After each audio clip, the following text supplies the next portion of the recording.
છે NN news છું anchor Arpita Patel. હવે જોઈએ અગત્યના સમાચાર. ઉધનામાં વેલકમ પાન સેન્ટરની નજીક નિવૃત્ત પોલીસ કર્મીના પુત્રની ફાઇનાન્સની ઓફિસની બહાર ગુરુવારે મોડી સાંજે ફાયરિંગની ઘટના બની છે. બાઇક સવાર બે હુમલાખોર 2 રાઉન્ડ ફાયરિંગ કરી ભાગી ગયા હતા. બંનેને શોધવા પોલીસે સીસીટીવીથી તપાસ શરૂ કરી છે. એક ખાલી બુલેટ મળતા પોલીસને 1 રાઉન્ડ ફાયરિંગ થયાનું લાગી રહ્યું છે.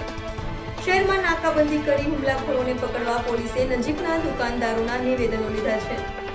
ફાઇનાન્સની ઓફિસ પર કેમ ફાયરિંગ કરાયું તે હજુ સુધી પોલીસ જાણી શકી નથી. ફાઇનાન્સની કોઈની સાથે કોઈ દુશ્મની પણ ન હતી. રિપોર્ટર નૈતિક રેશમવાળા, NN ન્યૂઝ, સુરત.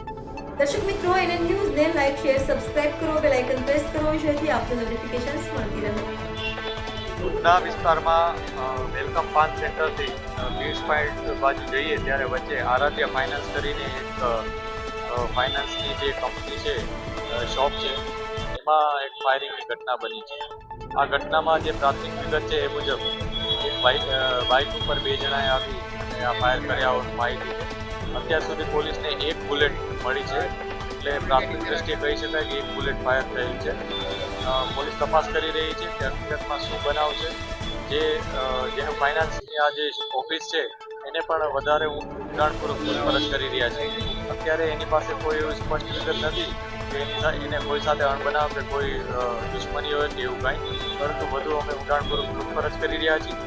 આ ઉપરાંત આસપાસના લોકોને પણ પૂછી રહ્યા છીએ, જે લોકોએ નજરે આ બનાવ જોયો છે અથવા આસપાસના જે ટેકનિકલી ઇન્ફોર્મેશન અમને મળી શકે એ પણ અમે તપાસ કરી રહ્યા છીએ.